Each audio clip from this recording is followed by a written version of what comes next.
Hi, good morning, everyone. I hope you can hear me. And for this morning, allow me to share with you our discussion on interactive program model of program planning. So allow me to share my screen to everyone.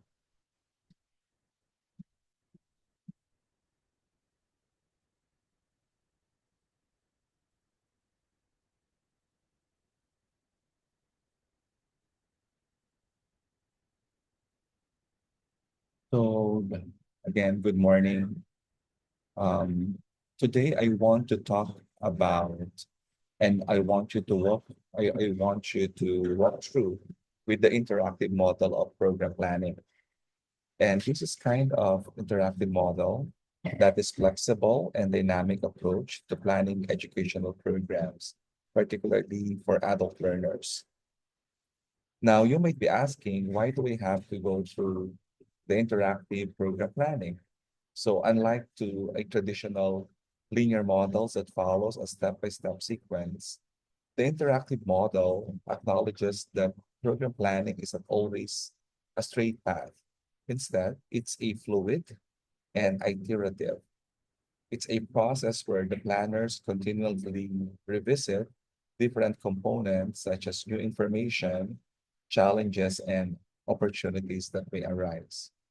In this particular model, you will see five major components on an interactive model of program planning. First is the power and interest. Second is technology. Third is adult learning. Fourth is relationship building. And fifth is cultural differences.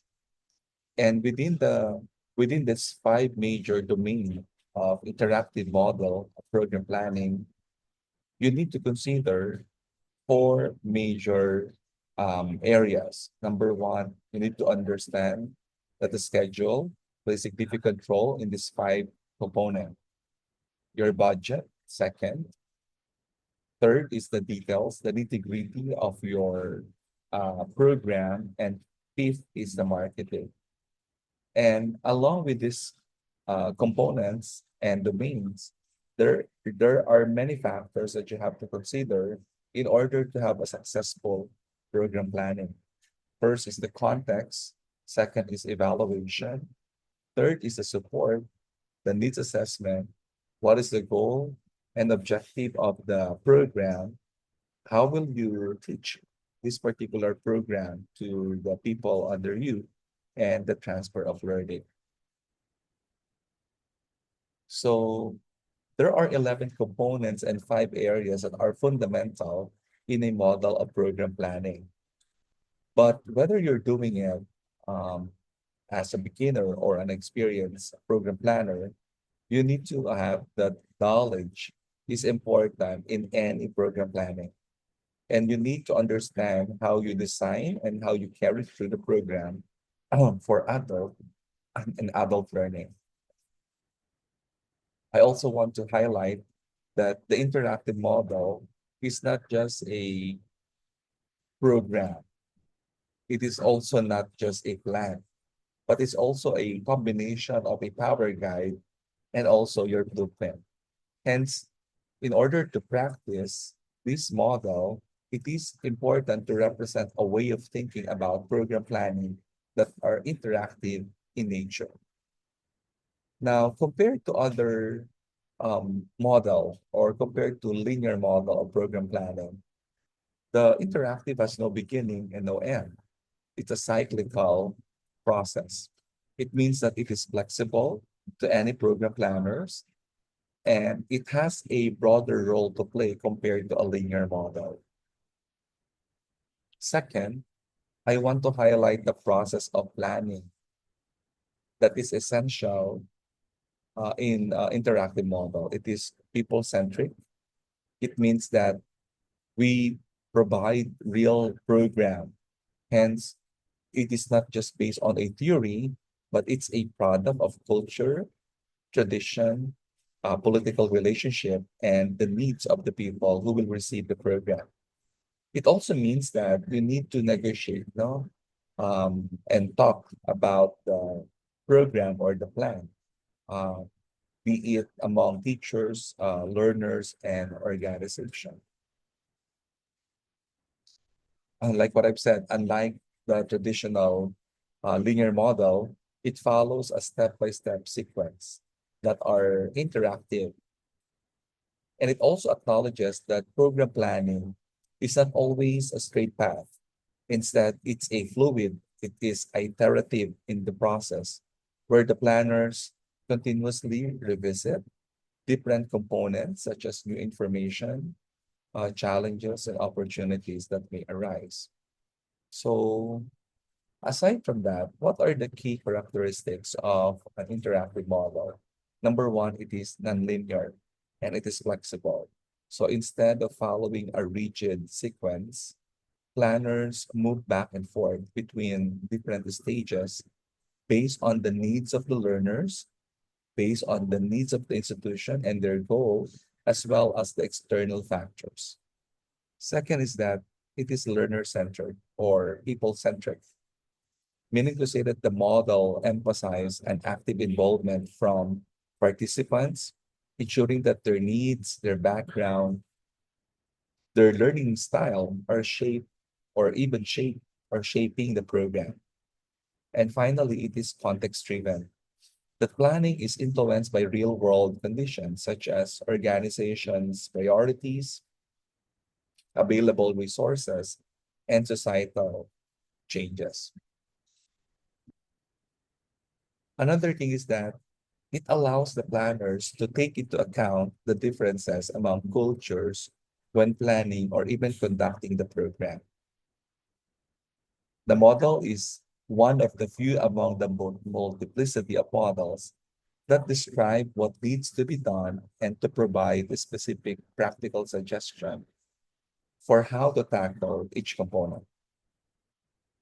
Another thing is that this interactive model has a nature that our model mirrors how planners practice. Therefore, it confirms for many that they are using good principle in planning program, and for others, expands their thinking about what goes into the planning process.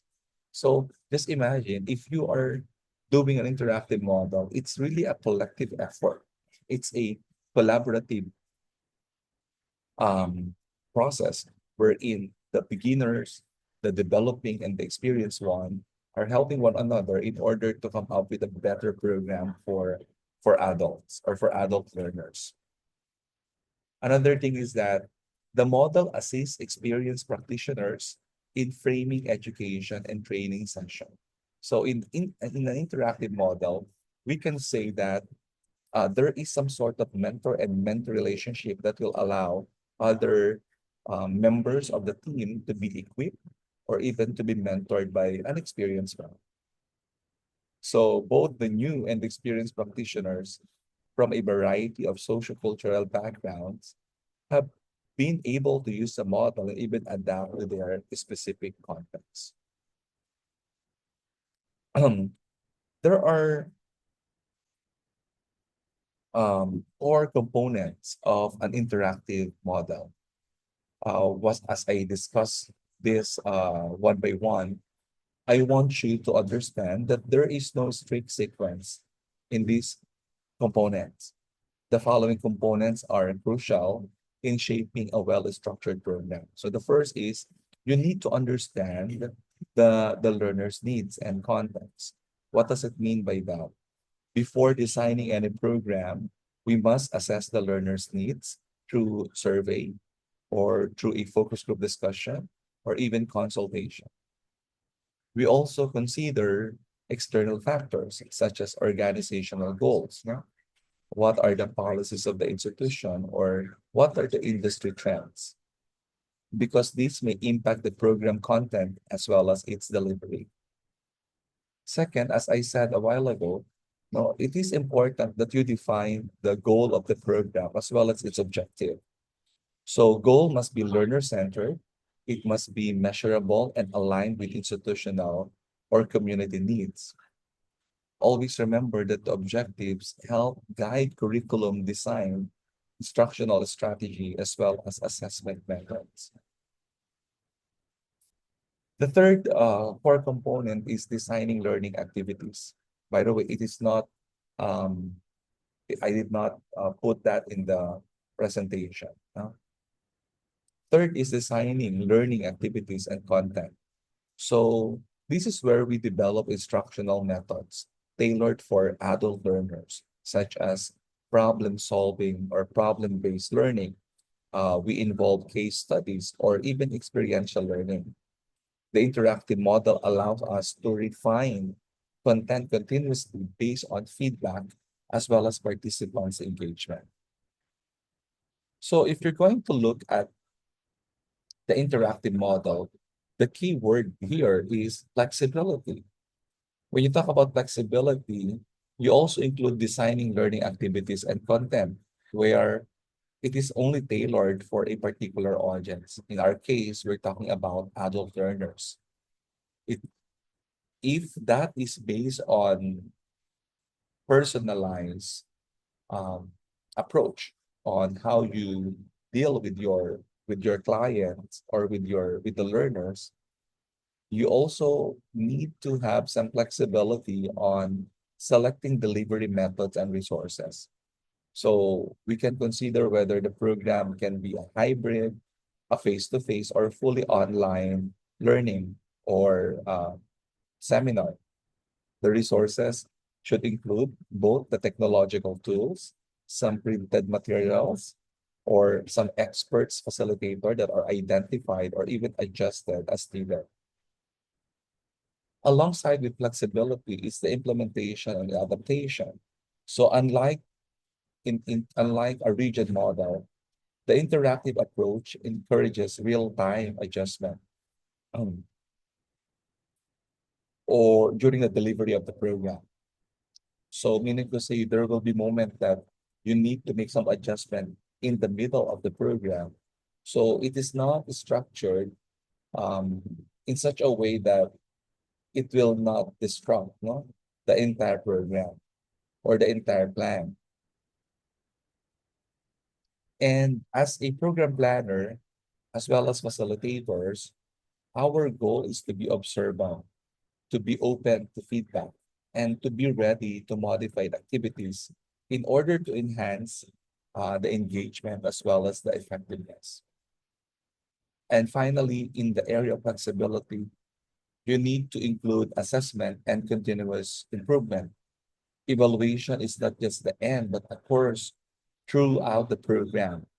So if you are doing this interactive model, you need to ensure that you are working with formative assessment, an ongoing feedback, or it could be a summative assessment or a final evaluation to determine effectiveness and areas for improvement.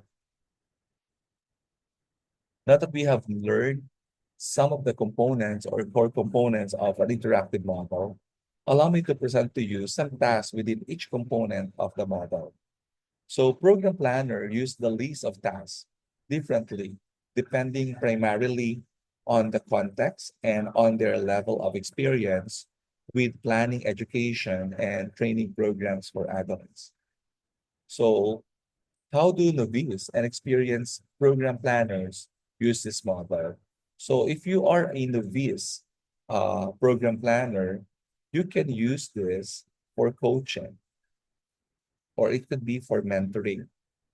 You start by addressing each component and the tasks within those components in an almost linear fashion. And then later on, use the practice exercise and reflect on their experience or practice.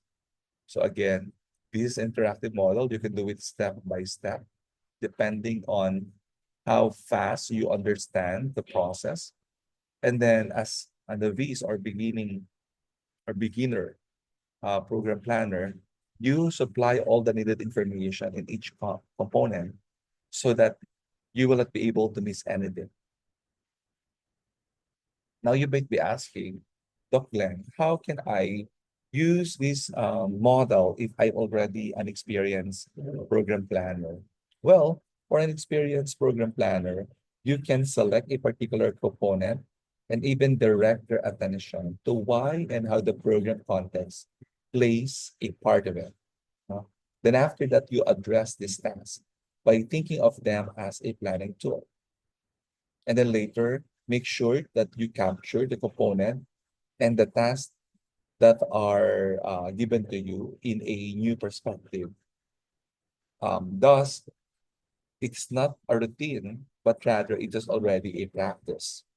Then later on, use this model to educate others, um, planner or program planners, especially those who are new to unfamiliar planning education or training program about the complexities of the process. So again, um, I am done with the major components.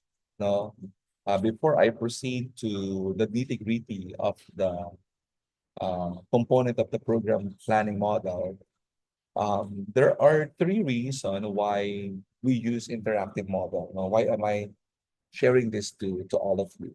First, because our audience are varied and diverse, the interactive model accommodates changes.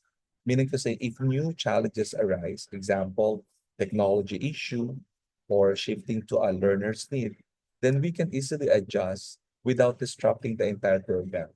Second, I also believe that the interactive model enhances engagement. So since learners play an active role in the program, it is relevant. It will remain relevant. It will remain meaningful and responsive to their needs. And finally, it fosters innovation.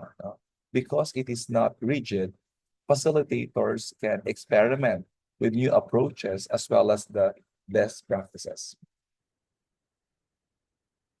So before we go to the nitty-gritty, of the program planning model, I want to tell you that the interactive model of program planning is ideal for adult learning because it is embraces flexibility, it promotes continuous improvement, it is learner-centered strategies.